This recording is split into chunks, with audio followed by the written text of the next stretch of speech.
Welcome to the FEG Insight Bridge. This is Greg Dowling, Head of Research and CIO at FEG. This show spans global markets and institutional investments through conversations with some of the world's leading investment, economic, and philanthropic minds to provide insight on how institutional investors can survive and even thrive in the world of markets and finance. Our next guest is FEG's own Alan Lenahan. Alan is FEG's recently promoted CEO. We have had some tremendous external guests over the years. We also have some incredible internal talent here at FEG too, and we probably do not do enough to highlight it. So even for those who know him well, you will enjoy hearing about his journey in the investment industry, his vision for FEG, his views on leadership, and thoughts on the rapidly changing investment industry. Today, he will share with us some great stories from a long career in investing. Alan, welcome to the FEG Insight Bridge. Would you please introduce yourself? Sure, Greg. It's great to be here. Alan Lenahan. I'm CEO here at FEG. Long-time listener, first-time caller. I think there's a burning question from your entire audience. Who canceled on you so that I'm in this seat right now? You know what? We've had some great ones over the years, but today we have you. And I'm glad you're here. I'm glad to be here. We've had some tremendous external guests, but we have a lot of talent here. We probably don't do a great job of highlighting it. So we're starting with you. So if this is good, maybe in the future we'll highlight other FEG people. Well, you've done a tremendous job with this podcast, grown FEG and FEG awareness, really spread the word about what we work on and who we work with. So for that, we're very appreciative. So before we talk about the firm and market trends, et cetera, let's spend a few minutes first getting to know you. So we have worked together for a very long time. So I knew you grew up in Louisville, Kentucky. But how did a kid from Kentucky become CEO of this big investment firm? Well, we've worked together for a little bit of time. Let's start there. This will be our 21st year working together. And for about the first decade, as you recall, anytime either of our name was said, it was said generally as Greg and Alan or Alan and Greg, because we were the hedge fund team. I preferred Greg and Alan, not Alan. I remember it as Alan and Greg, but we each have selective memory there. But it's been an absolute pleasure working with you, so that's nice. And you've heard some of those stories on our many trips around the world sourcing investment talent. For the audience, I'll spread the word a little bit.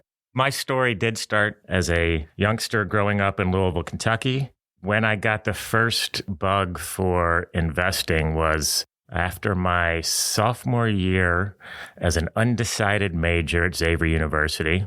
I went to my father and said, I'm, looking for some internships. He said, well, what do you want to do? And I said, I'm not sure, but I like what you do. I grew up with a dad who was a commodities broker.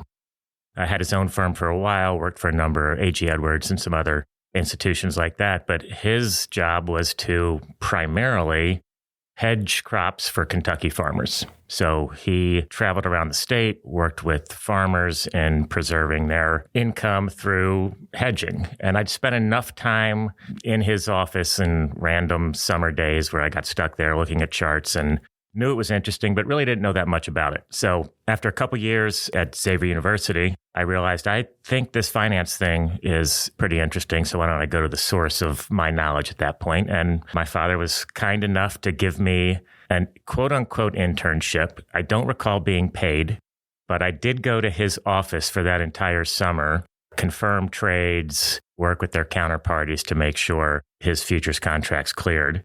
And kept learning and learned a lot. He took me on a couple trips around the state to do seminars with farmers to teach them about hedging their crops. I learned a little bit about speculation because many times just hedging wasn't exciting enough for some of the clients. So we made some more speculative trades, but really got my feet wet on what investing and at least the commodities business was about. Went back to Xavier and immediately declared a finance major. And from there, it was a great opportunity, primarily here in Cincinnati, working internships. I had a great internship with Chiquita. The Lindner family here in Cincinnati owned Chiquita, the banana business, for decades and had an internship there. The banana business, I learned, was very difficult. I mean, you still today, I'm not sure what they are a pound, but it's less than $1. There's not a lot of margin in the banana business. In fact, the year about 18 months I interned there, their highest profits were generated by my group. Now, I was an intern. I didn't have a whole lot to do with this, but in hedging the Deutschmark. About more than 50% of their business was European-generated business at the time, pre-Euro. Deutschmark was the currency of choice to use to hedge. And the Treasury Group, there's hedging program generated profits well in excess of anything that could be made on bananas. So great early career interning and learning from my father and Chiquita Bananas. Chiquita Bananas. So I'm going to lead the witness here, but what was your dog's name growing up? Oh, so, and I didn't realize what this name meant until much later. But when I was a young child, we had a dog named Whipsaw. And if you kind of think about that compared to my father's profession, the whipsaw was when the market rises quickly and falls, or falls quickly and rises, and you're on the wrong side of the trade. So yeah, I didn't even know just how much I was being influenced towards finance and investing at a young age. Yeah. So, I mean, that's just when you think of commodity trading, especially, right? When you're playing trends, you can definitely get whipsawed. So what happens after you graduate from Xavier? I was very fortunate. I did play soccer at Xavier University, like any graduate. Good grades, but this was 1997. Job market, I thought I would travel the world. I thought I would move to a big city, but I found an opportunity to work with a former Xavier soccer player, which is probably why he hired me, at Arthur Andersen. So I was not tax, I was not audit, I was hired into the valuation services practice, which again was another fabulous baseline of learning for me in my career, because we valued assets for both the audit and the tax groups, tangible assets, intangible assets, complete businesses. In a culture like that at the time, a big five, aggressive, competitive environment like that, moving into that firm with another 50 or 75 staff members into the Cincinnati office. It was a great 4-year career, really, at Arthur Andersen. And yes, I was there just prior to the end of Arthur Andersen, which was the Enron fraud, and learned a lot of lessons from that. Although I was here, I was not in Houston. I had nothing to do with Enron, just for the record. You weren't valuating Enron's... I did not perform any valuation of Enron balance sheet assets. Good to know. So from there, where do you go? So I went to work with a former colleague from Chiquita that was within Treasury. Of course, learning valuation set me up well to be interested in mergers and acquisitions. Right down the street at Western and Southern Life Insurance Company, the former treasurer at Chiquita was very active in merger and acquisitions within the asset management space. By this time, I'd also signed up for the CFA. I'd passed level 1 and level 2 and was interested in expanding my knowledge base across finance and investing. I went to Western Southern to work on M&A right before the tech collapse. Prior to the tech collapse, of course, everybody was extremely interested in asset management because those businesses were extremely profitable, seeing massive inflows, and every year their top line increased just based on the growth of the stock market. It was an interesting time to jump into M&A and asset management because within about 9 months of joining there, tech bubble collapsed and nobody wanted asset management anymore. But I did get to do a great deal of underwriting and M&A work in the interim. And some of that work was on investment managers that were very traditional, long only equity, long only fixed income, but a handful of firms we underwrote and I performed due diligence on had groups or funds that were more interesting for me at that time. They were long and short. They were invested in commodities with trend-based strategies. And I found that less constrained investment strategy extremely appealing as we did that work. So did that lead you to FEG? It did. I joined FEG June of 2002. By the way, the same month I took and passed the third level of the CFA and got married. So change has always been something I'm comfortable with, but started June of 2002 as really the second research person focused on non-traditional investing, alternatives, hedge funds, private equity. What does that journey look like here at FEG? You started out as just a junior analyst and now you're the CEO. So what happened in between? That's been a fantastic 22 years. So at the time, we were about 30 individuals, I think maybe $20 billion, all consulting assets in a office building down the street, very nondescript, small footprint. The growth has been absolutely tremendous. Maybe I'll spend a minute on the FEG story. Let's finish the Alan Lenahan story. So then we'll go to the FEG There was about story. a decade connected at the hip with my work wife, Greg Dowling, which was focused on really combing the world for the greatest non-traditional hedge fund investment talent. Very proud of that work and being part of a research team that grew from about 5 to well over 20 in that time frame. I mean, it's always a responsibility for us, for our clients, to deliver exceptional investment results. And part of that is sourcing the greatest investment talent out there in the world. So whether it was the 6 tenets that we helped support and design, or the processes around manager due diligence, the vetting, the constant monitoring efforts that you and I designed at the time, it was a great tenure to build a solid framework for sourcing, monitoring, maintaining great talent to deliver alpha. From there, and you might recall this back in our days in New York, where we'd start the morning at Starbucks and pick up a Wall Street Journal, I always did find myself gravitating towards the marketplace section of the journal. Of course, money and investing was my job and is absolutely a passion of mine.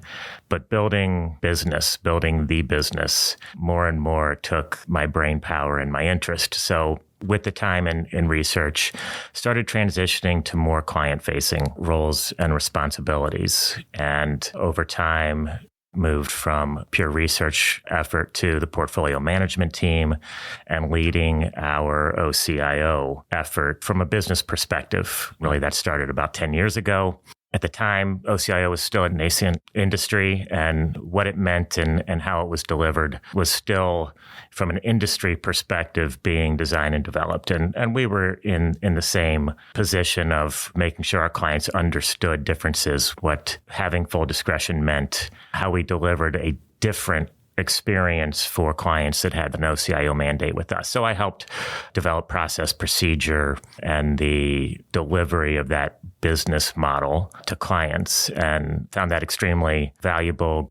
Great growth. It happens to coincide with, I think, really a generational change in the do-it-yourself mentality that we see from investment committees being the key decision maker to maybe a more of a buy or build strategy, where a decision to outsource to an expert or insource to a team that's been built. So all of this combined to create a great opportunity for FEG and myself personally to build out and work on that discretionary business. All right. So we heard it, the journey, the Alan Lenahan FEG journey. So along the way, and I think you've kind of hit on a couple of these, from a firm perspective, how has FEG changed since you've been here? I'll bring in some of the learnings I've had from prior internships and work at Arthur Andersen and why I think we've gone the way we have. So when I started, as you know, we were a very closely owned partnership. In fact, I think it was the 3rd month I was here at FEG, our founder, Fred Diamond, called a firm meeting to let everyone that didn't already know that he had a brain tumor, and that was creating a need for liquidity, and he would be retiring within the year, and then he passed shortly after. So a very difficult time for an organization that was so proud, and the culture had been so well built around a founder like Fred. That created a need for a different governance model. And at the time, we did not have the capability internally to get Fred and his family the value they needed for the great business he had built. So we sold to Gold National Bank out of Evansville, Indiana. There was an auction process, and we found a great owner. But very shortly after that sale, and I was still new at the firm, and you were at the firm and new as well, it was apparent that the third-party ownership was not our optimal model forever. We knew that independence and objectivity was what we were founded for. Fred and his original founding group came out of a broker-dealer because of the conflicts, because of the lack of transparency in fees, because of the lack of ability to build an open architecture, best-in-class investment portfolio for clients. They said that's what these clients deserve. And they left that business to dedicate to an institutional, non-for-profit, open architecture, independent, objective effort. It's hard to say we struggled with staying that way under bank ownership. There were a lot more complexities and potential integration opportunities, and from the bank's perspective, cross-selling opportunities and things like this. So for about 3 years, we were owned by Old National Bank until we built up the capability to buy ourselves back out. And as you know, with banks, sometimes they want to be in a non-core business, and sometimes they want to exit those non-core businesses based on what the market and their investors or advisors are telling them. So we took the opportunity when they wanted to refocus on their core to buy ourselves back out. And then we went into generation 2 of a private partnership model, where at the time, I think 10 partners bought us back out. Over time, we grew that to about a 14 partner group, which you and I participated in. And then we kind of reached stage 3. So during this window of time, great growth. The business is really doing well. We have a fantastic partnership group, but people get older and you can see that retirements are going to happen. And if you look at most partnerships throughout the history of time, 1 generation, 2 generation tends to work out. About the 3rd generation, you start to see cracks in that model. We saw that well ahead of time and said, first and foremost, we have a desire to be an independent, objective business. We have learned the lesson, analyzed all the different opportunities for transition and succession, and settled on what we are today, which is maintaining an employee-owned firm and business, which we're extremely proud of, and I think separates us in this industry that, as you know, and of this audience knows, has become a hotbed for acquisition and merger and all of these activities you've seen across many of our peers. We're proudly independent, objective, and because we're employee-owned specifically, as an ESOP, which we transitioned to 6 years ago, we have kind of cemented our ability to stay independent and objective for the rest of our history. What does an ESOP mean? It means an employee stock ownership plan. You can look it up. We don't have time for however long this is going to be. We don't have time to get into all the specifics of that. But at the highest level, an ESOP is a retirement plan that is built on the company's value. All employees participate. So everybody you meet from FEG is an owner. The value of the business is distributed over in our case, the course of 30 years, and all current employees receive new shares each year. It is a retirement plan. And another great benefit of being an ESOP is because it's a retirement plan, we do not pay Uncle Sam's federal taxes. So from a cash flow perspective, from an ability to preserve capital, to grow, reinvest in the business, it's a fantastic model as long as you're willing to dedicate yourself to being independent and objective. Sounds like since you've been here, one of the big evolutions has really been ownership. Anything on the investment side? Yes, of course. The investment world is extremely dynamic, but I think any great investor needs to have a stable, long-term philosophical approach to investing that does not chase the fads of the day. And everything we do, it comes down to our clients.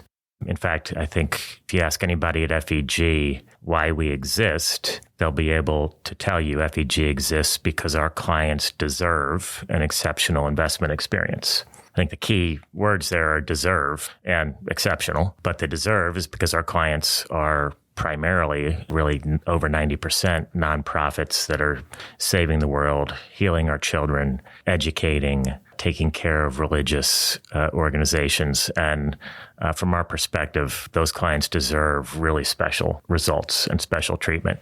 So they also, because it's primarily almost always an institutional tax-exempt client base, have an extremely long-term investment horizon. So it's our job to shepherd their assets for the greatest success possible. And that's maintaining a long-term mentality and designing a portfolio that has the right level of risk.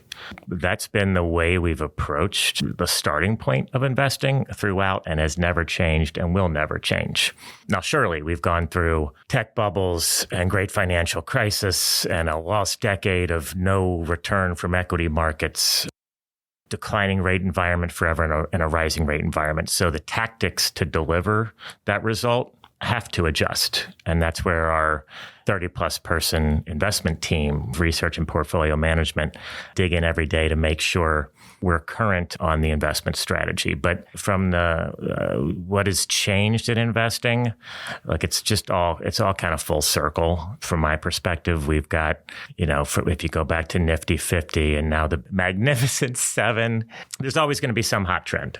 Again, what hasn't changed, the desire for, and I'll say Wall Street with quotes, but the desire for the asset management industry to push a new hot trend, something interesting, AI, Bitcoin, Super 7, ETFs, hedge funds, venture capital. There's always a strategy that's being pushed. And from our perspective, there's a insincere goal to help our clients part with their hard-earned money by following these trends and these fads. It's our job to protect them from that type of activity and stick with a long-term program that is focused on the right amount of risk and not letting emotions get in the way of good decision-making. All right. Since you've been at the firm for a long time, how do you feel FEG has evolved since you first joined the company? Sure. I talked a good bit about ownership structure and how that's evolved. But from a business perspective, there's been a great evolution, a significant evolution.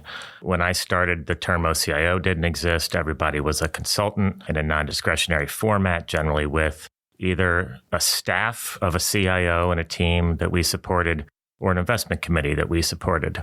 In fact, 2002, the year that I started here, was the first year a client came to us and said, hey, look, we do everything that you're suggesting anyway. Can you just do it?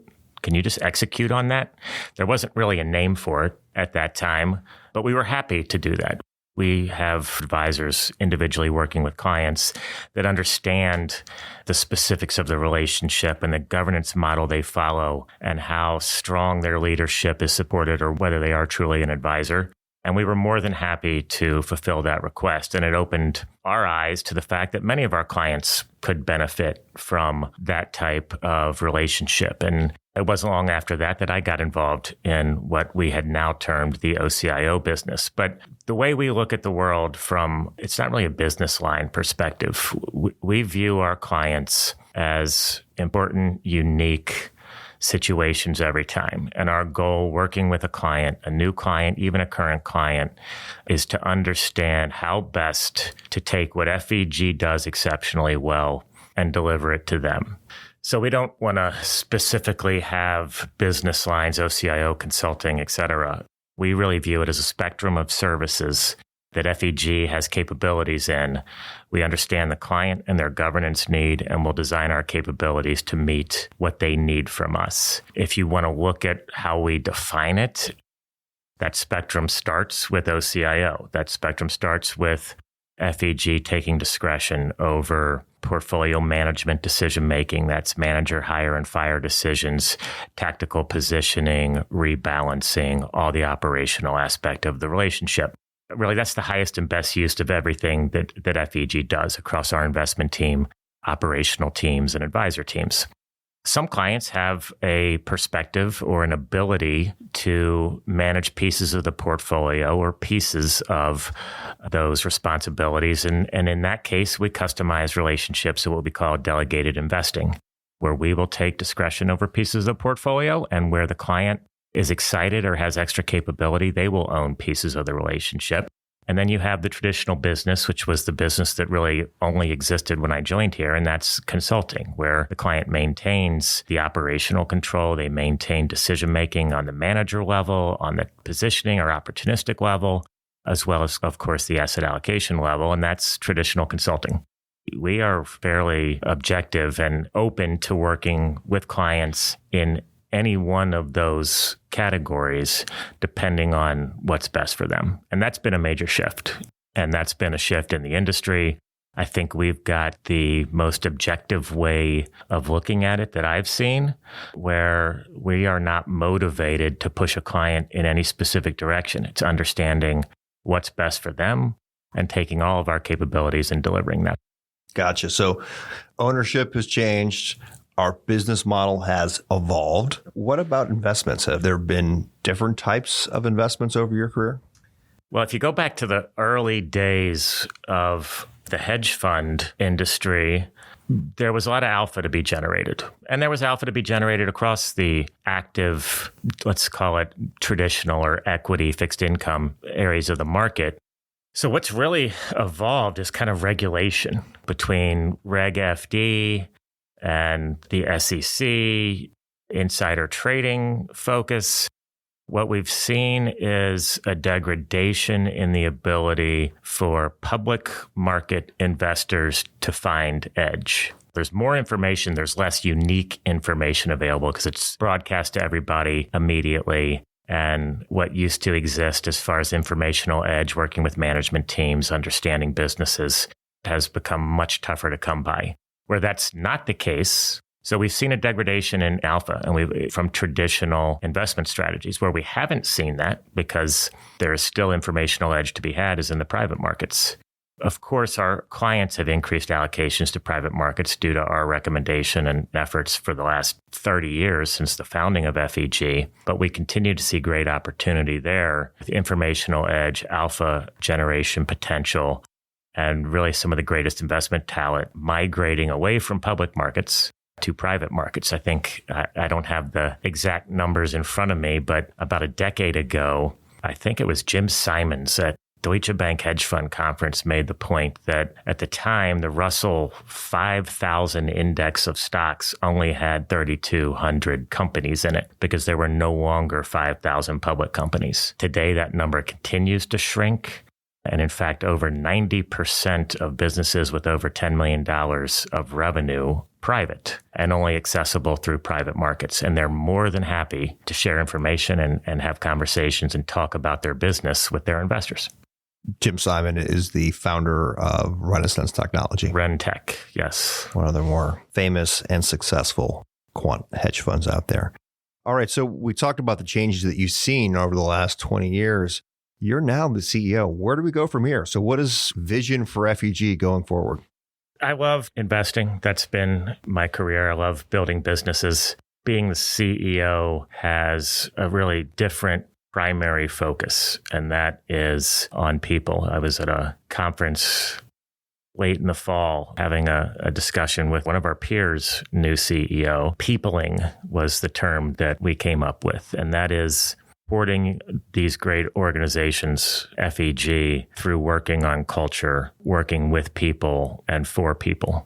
So as we move forward, my responsibility is making sure this talented group that we've built up over 35 years is equipped, has the resources they need, and the motivation to succeed for the benefit of our clients. So what does that look like going forward? It's continuing culture focus, really, that for me started about 8 years ago. Our CEO at the time said, "Hey, I'm not sure about our culture. If everybody understands what's going on, can you lead a project to help define our culture?" And at the time I said, "What do you mean? Like culture it's just natural. It just develops and it is grown within a company and then it expresses itself." And I started studying that. I'll never forget reading the book Sapiens, which really helped me understand what was going on with FEG and what goes on at many companies as they grow.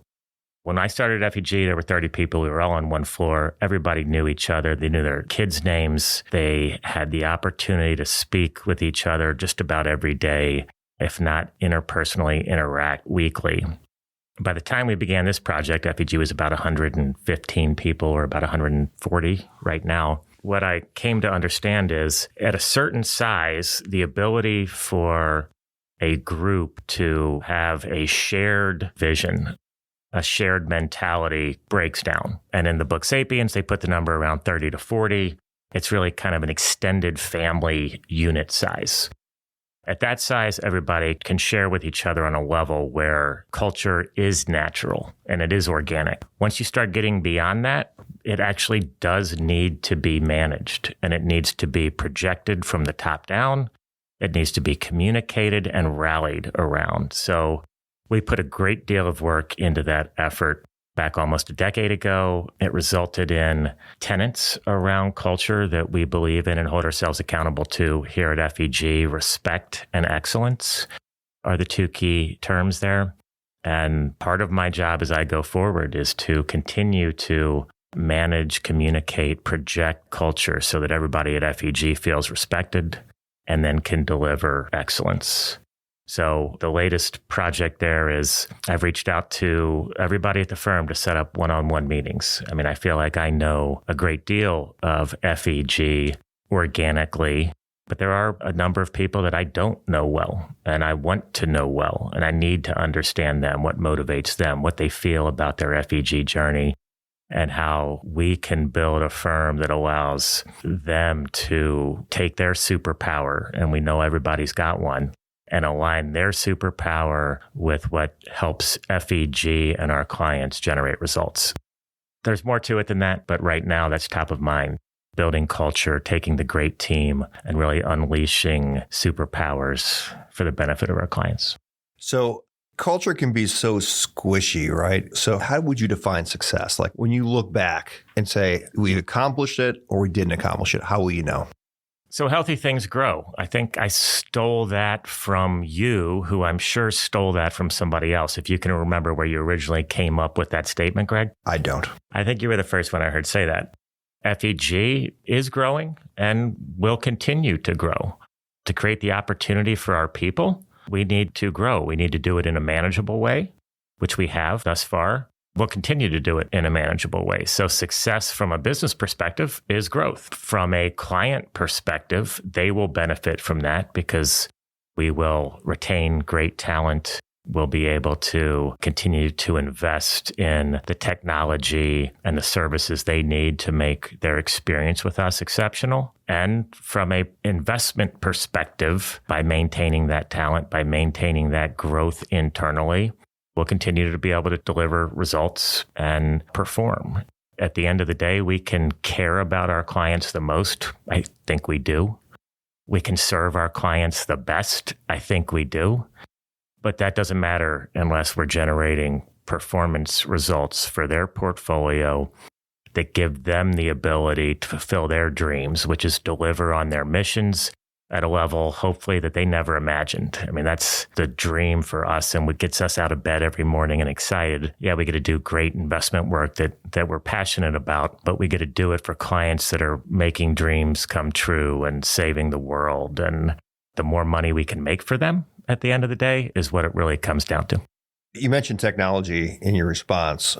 How do you think about technology, especially if you look at the market right now, it's all about AI. Technology and specifically AI, what is FEG doing? We've been analyzing AI to help us with process for years. Staff's time is not best spent rewriting or writing paragraphs for research reports. It's best spent thinking, sourcing, and analyzing talent. The same can be said for processes across operations and processes across client development. So wherever AI can come in and take care of some of those mundane tasks, we're going to utilize it. So we've already begun doing that as far as utilizing AI to keep notes, take notes, summarize, take big data scrapes and deliver it in bite-sized information. Your team did a great job. I think we took, 25, 30 investment bank and other economists and others' outlooks for the 2024 market and put it all through AI and give us the top bullet points, the most contrarian statements, et cetera. Really easy way to take a great deal of data. Going forward, there will be utilizations for AI for higher level decision making. We haven't seen anything yet that we're ready to say, let's just outsource investment decision making to AI. That's not going to happen in the short term. What about the CEO? Can we outsource the CEO through AI? That is your dream. It's my dream too. I mean, I don't see a successor in this room, Greg. So I'm going to need to find something. And if it's a machine, a great artificial machine, talent, we might have to go with that. I like it. Well, very good. So I wanted to maybe close up with some advice that you could give to others. So first off, I mean, time is finite, right? And there's just so much information out there. And you're in charge of knowing everything, right? Everything that goes on at FEG. You kind of have to know what's going on in the market. You're talking about culture and reading books. How do you stay informed and just continuously learn in such an evolving industry? I listen a lot. We run a fantastic Monday morning research meeting here, which you lead, Greg, and condenses what's going on in the world from an economic market standpoint down to a very solid 15-minute soundbite. So that's helpful in staying current with a current environment. But listening to clients is very key aspect of my responsibility. And as I transitioned into CEO, our retiring CEO, Becky Wood, was president and CEO. We split those responsibilities. So I'm CEO, Bill Gosley here, my colleague, stepped into the president role. And we did that very intentionally for the purpose of allowing both myself and Bill to be with clients, to spend time in the field to understand what they need, what they care about, and how we can continue to serve them. So yes, I stay current with markets, but even more important, I need to stay current with our client base, and our prospective clients, what they're interested in and how FEG can build the solution that's right for them. So I get to travel just about every week to go see somebody, see a client, understand directly from them, and listening to them, I think, is the key for FEG success. And of course, I already said listening to our team. Our team also has the opportunity, open door, but also required 30-minute meeting with the CEO so I can keep learning. Great. Do you have any advice for aspiring young leaders?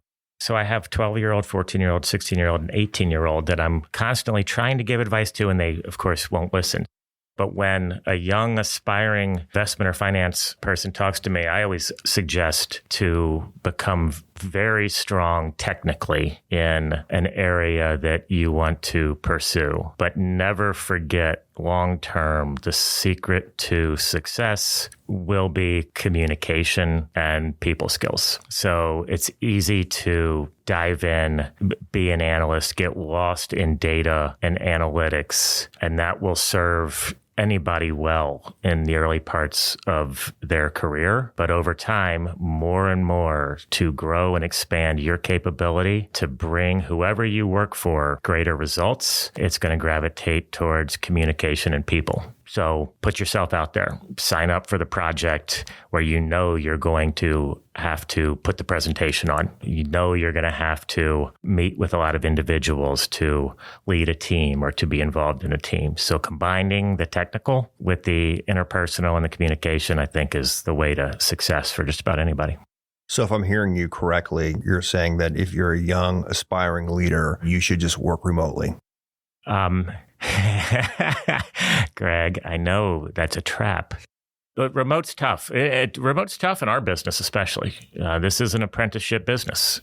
I learned from everybody around me. Of course, back then, we showed up at the office every day and spent a great deal of time as a team discussing, debating, going to lunch, learning how to communicate individually and as a team.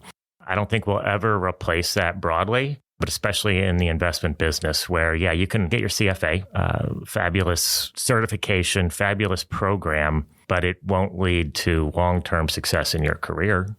You've got to do that oftentimes by learning from other people like you learned from those books. So look, flexibility, work-life balance, when I talk about people and culture and retaining talent, those are important aspects for consideration, but they won't ever replace real human interaction and learning from your peers. Heard you say people. That comes first. I also heard you mention a few books, and you mentioned Sapiens earlier. So finally, do you have any favorite books on either investing or leadership? Greg, you know me, and I like to read short blurbs and snippets, and I will not tell anyone that the secret of success is to read every book out there. I'm a little bit more of an intuitive person, so I don't want books to get in the way of original thought. That being said, I do read. I do enjoy reading, but I interviewed Melody Hobson at the FEG Investment Forum last year, and she made a great book recommendation, Unreasonable Hospitality by Will Guidara, I believe is his name, a chef and great restaurateur. And while not an investment book by any means, it is a book about taking care of clients and a hospitality mindset that directly applies to our organization and any organization that deals with expectations and exceeding expectations. So I'm about halfway through it, very entertaining, and a lot of great takeaways for us and how we continue to create an exceptional investment experience for our deserving clients. All right. Respect and excellence. All right, Alan, thank you so much for your time today. If people are interested, they can hear more from you. Whether you are out and about on the circuit, you're out meeting with clients, you do quite a bit of writing and other things. So anything else you wanted to highlight before we go? No. Greg, just a thank you for allowing me to access this amazing platform you've built to tell the FEG story, hopefully connect with your audience that didn't get a deep dive on nuclear or the energy patch or anything that exciting today, but have a little bit of perspective about FEG, what we're going for here, and how excited we are to deliver results. So congratulations on building this fantastic podcast, and thanks for taking it so easy on me. If you are interested in more information on FEG, check out our website at www.feg.com. And don't forget to subscribe to our communications so you don't miss the next episode. Please keep in mind that this information is intended to be general education that needs to be framed within the unique risk and return objectives of each client. Therefore, nobody should consider these to be FEG recommendations. This podcast was prepared by FEG. Neither the information nor any opinion expressed in this podcast constitutes an offer or an invitation to make an offer to buy or sell any securities. The views and opinions expressed by guest speakers are solely their own and do not necessarily represent the views or opinions of their firm or of FEG.